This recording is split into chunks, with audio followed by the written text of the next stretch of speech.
programa Viva a Vida traz hoje para você notícias sobre a reforma trabalhista, que é do final de 2017, mas até hoje nós ainda vemos reflexo dela, só que voltadas para o empregado.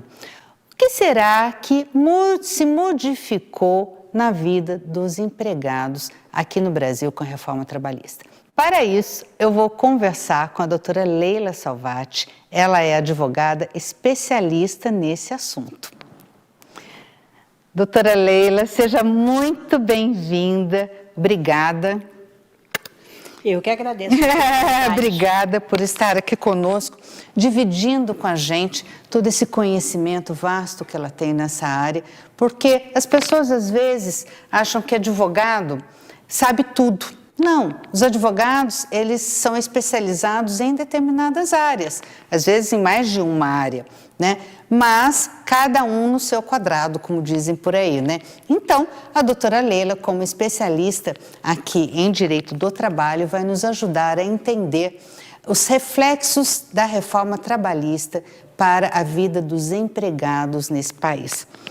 Doutora Leila, a gente sabe que a reforma trabalhista teve como objetivo o crescimento da economia, né? Com a consequente, lógico, geração de emprego.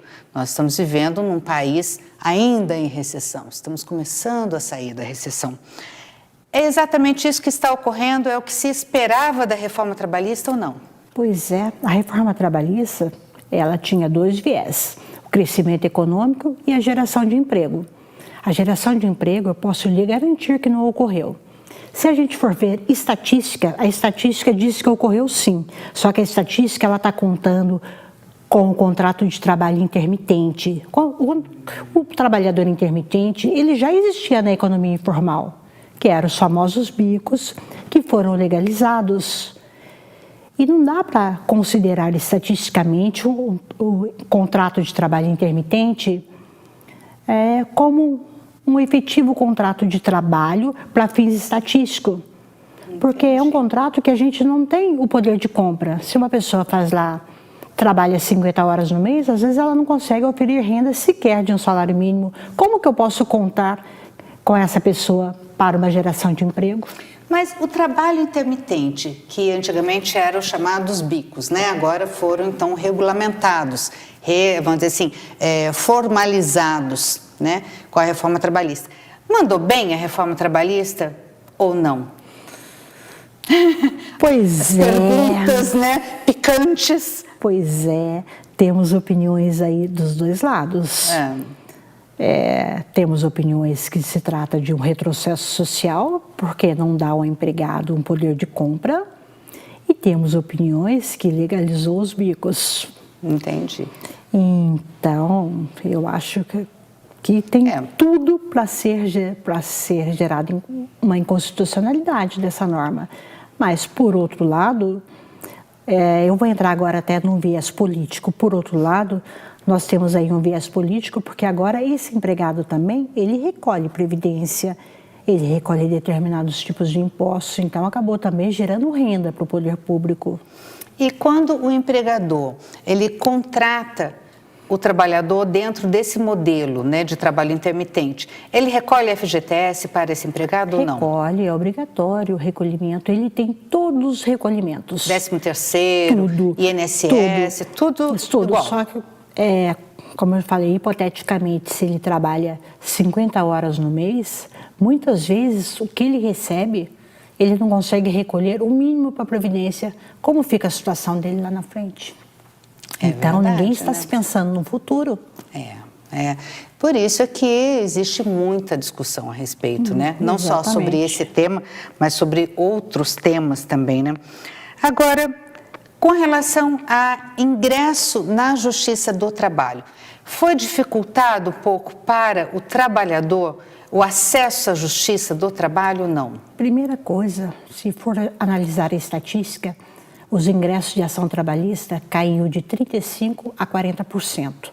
Nossa, diminuiu bem, isso é relevante, coisa. Né? É relevante, só que, por outro lado, é preocupante. Por que isso, doutora? É preocupante porque os empregados, muitas vezes, eles têm um certo direito, mas ficam com receio de entrar na Justiça do Trabalho por ter que pagar custas e honorários advocatícios, honorários sucumbenciais, porque aquele que perde hoje na Justiça do Trabalho tem que pagar a parte contrária. Então, eu vou citar até um exemplo hipotético. Outro dia eu vi uma condenação de honorários sucumbenciais em R$ 4.200. O empregado conseguiu oferir de verbas rescisórias R$ 3.000. Como que ele vai conseguir pagar?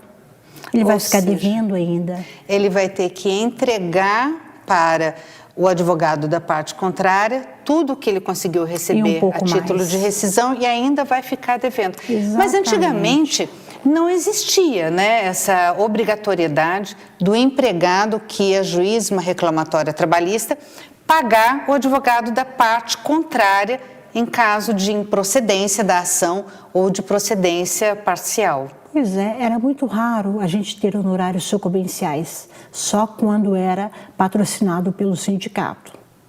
Era a coisa mais rara que tinha, só que de hoje em dia está muito comum. Só que tem um detalhe, como eu falo, para o empregado provar que ele não tem condições, porque hoje o teto, para ele entrar na Justiça do Trabalho, para ele obter a justiça gratuita, o teto está equivalente a 40% do maior salário do regime de previdência, que hoje dá mais ou menos equivalente a 250, vamos lá, R$ 2.300. Só que a pessoa que entra na Justiça do Trabalho, ela já está desempregada, então não é tão difícil para ela comprovar a hipossuficiência dela. E a maior parte dos tribunais tem concedido a justiça gratuita só com mera declaração de hipossuficiência. Olha, isso é preocupante para o outro lado, né? Porque as empresas, elas também têm a oportunidade de buscar a justiça gratuita a partir da promulgação do novo Código de Processo Civil, que é de 2015, né, que estendeu a justiça gratuita da pessoa física também para a pessoa jurídica. Mas esse é um tema que nós vamos conversar daqui a pouco, justiça gratuita para empregado e para empregador. Como é que fica isso? A gente já volta.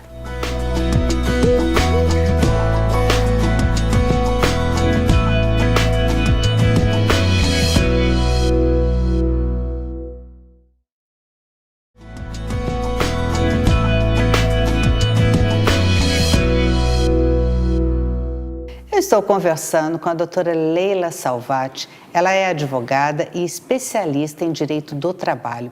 Estamos conversando sobre o reflexo da reforma trabalhista na vida de quem é empregado. E estávamos conversando sobre o tema, era justiça gratuita. Doutora Leila, como é que fica a história da justiça gratuita? Nós fechamos o bloco falando sobre a possibilidade do empregado buscar, quando ajuiza uma reclamatória trabalhista, justiça gratuita. Mas a gente precisa explicar por que é importante a concessão da justiça gratuita, não só para o empregado, mas também para o empregador, para as empresas, que agora podem também buscar a justiça gratuita na Justiça do Trabalho. Por que é interessante? Então, vamos lá, são dois parâmetros totalmente diferentes. É verdade. A empresa, eu tenho que efetivamente comprovar através de balanço patrimonial o saldo negativo do último ano. O empregado, eu tenho que comprovar que ele tem uma renda inferior a R$ 2.300. Só que é muito mais fácil comprovar do empregado, porque quando o empregado busca a Justiça do Trabalho, 90% deles já estão desempregados, normalmente estão sem rendas. E o empregado é mais fácil porque a maioria dos tribunais tem aceitado a mera declaração, que é feita no escritório do advogado, a mera declaração de hipossuficiência. Por outro lado, é uma regra que a maioria dos tribunais não estão aceitando, a maioria dos tribunais estão entendendo que essa regra ela é inconstitucional, porque ela está barrando o acesso amplo à justiça. Eu não tenho só que ter o acesso à justiça, eu tenho que ter o acesso amplo para que seja feita a justiça.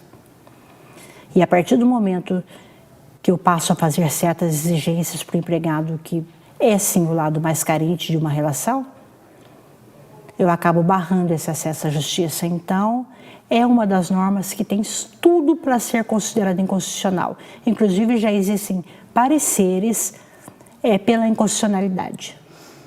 Agora, a justiça gratuita traz como benefício o não pagamento de custas processuais e o não pagamento de sucumbência. É isso mesmo, né? Exatamente. Antigamente, o empregado, quando ajuizava uma reclamatória trabalhista, automaticamente ele já tinha justiça gratuita. Se ele perdia a ação, ele não tinha consequência financeira nenhuma. Ele né? não pagava nem custas e nem honorários de sucumbência. Agora, isso mudou.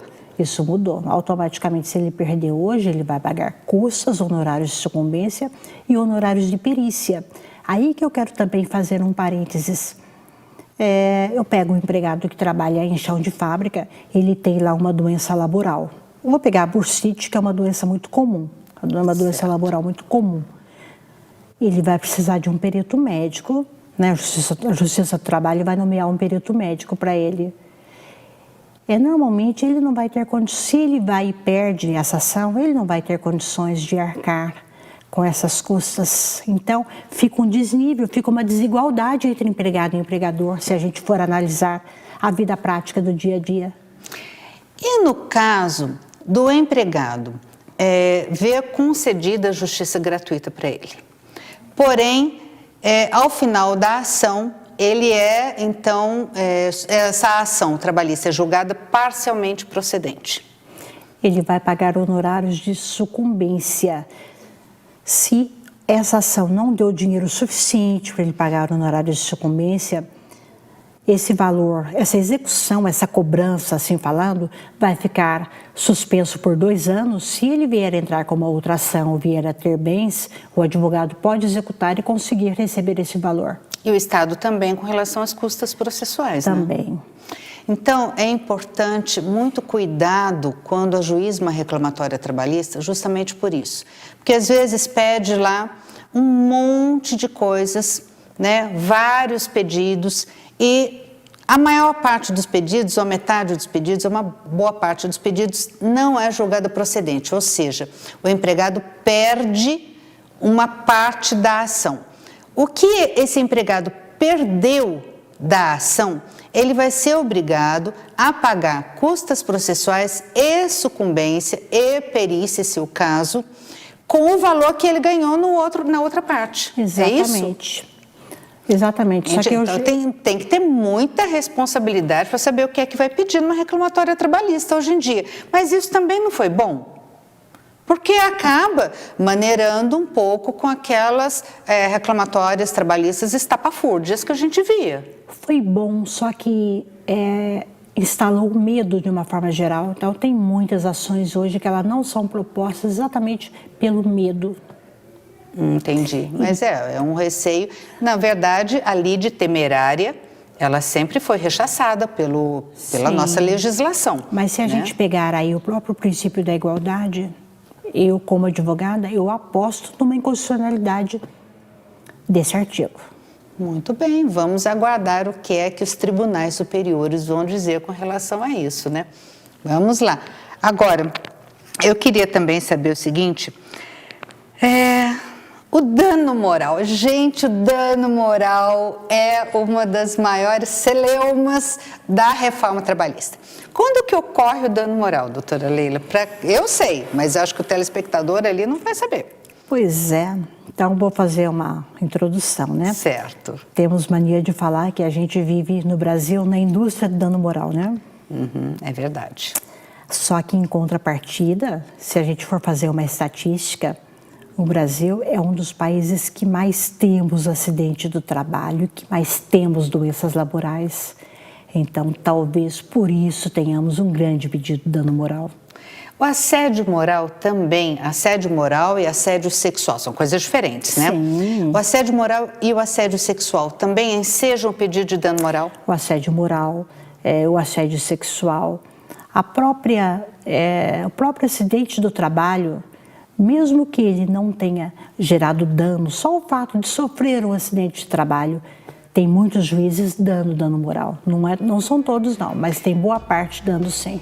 Eu quero saber da doutora Leila qual é a diferença entre o assédio sexual e o assédio moral. Mas isso ela vai responder daqui a pouco no próximo bloco.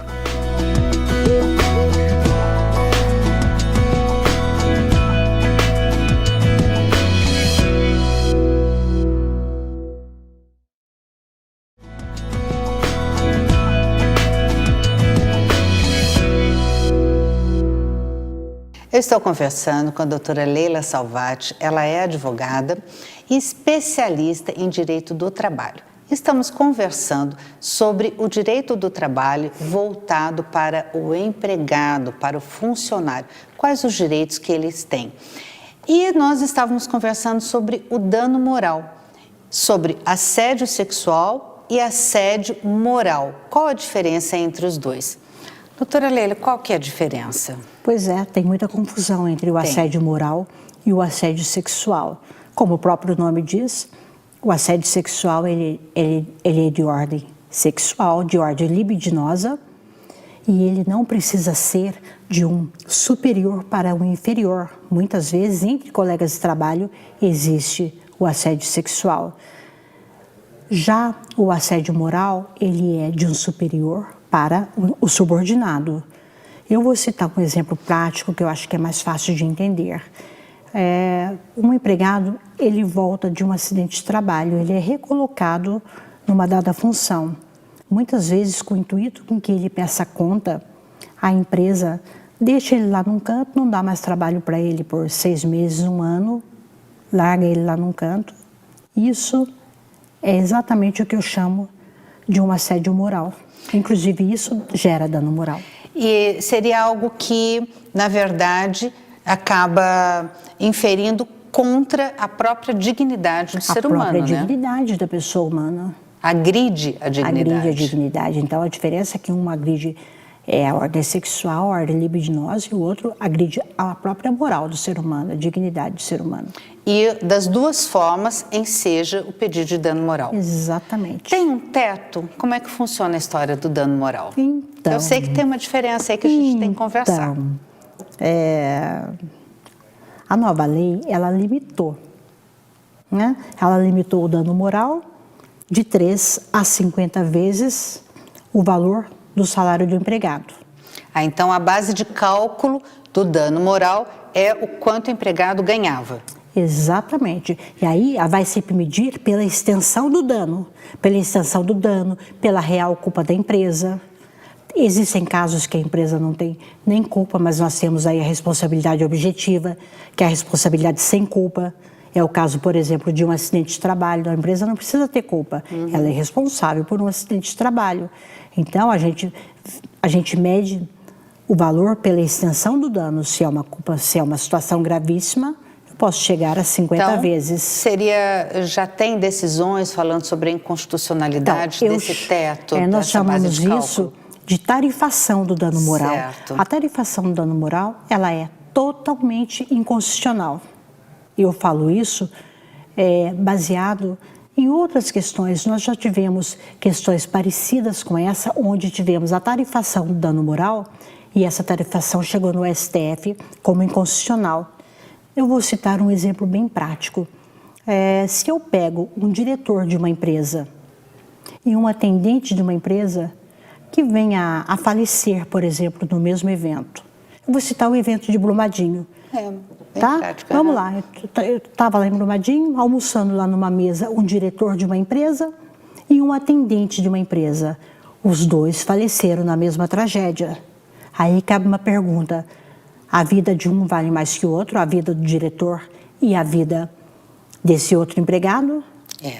Então eu posso tarifar a vida de um e tarifar a vida do outro? É só aplicar no mundo concreto as questões que a gente vê, né, que não é justo. É caso a caso, e eu tenho acompanhado as decisões judiciais, eu atuo na área, eu não tenho visto os juízes aplicarem essa tarifação do dano moral. Nenhum tribunal concorda com a tarifação do dano moral. Agora, pegando o gancho da tarifação, eu queria saber a diferença de percentual de acréscimo sobre a hora extra e o adicional noturno. Tem diferença? São coisas distintas, tá?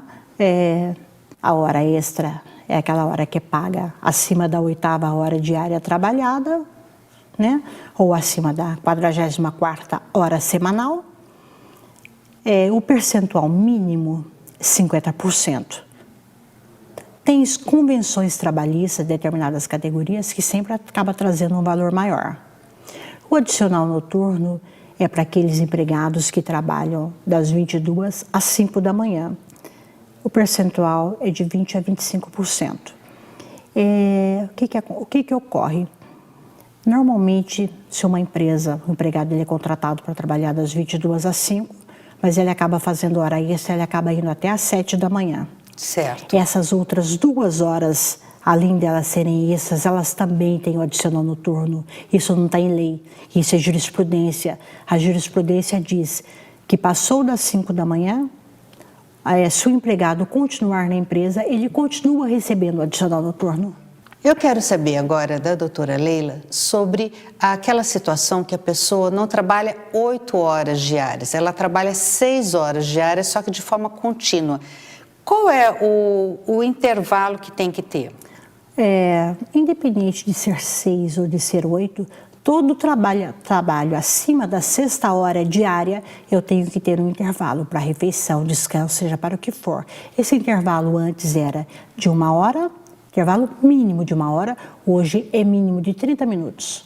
Então, se eu trabalho 6 horas direto, eu tenho que ter um intervalo de 30 minutos ou não? Exatamente. Tenho 30 que ter. minutos. Ah, tá, isso é importante. Se eu não tiver esse intervalo, aí... Você recebe esse intervalo, é considerado como hora extra. E se eu trabalho 8 horas, eu tiro meu horário de almoço, eu ainda tenho direito àqueles 15 minutos de cafezinho? É curioso, né?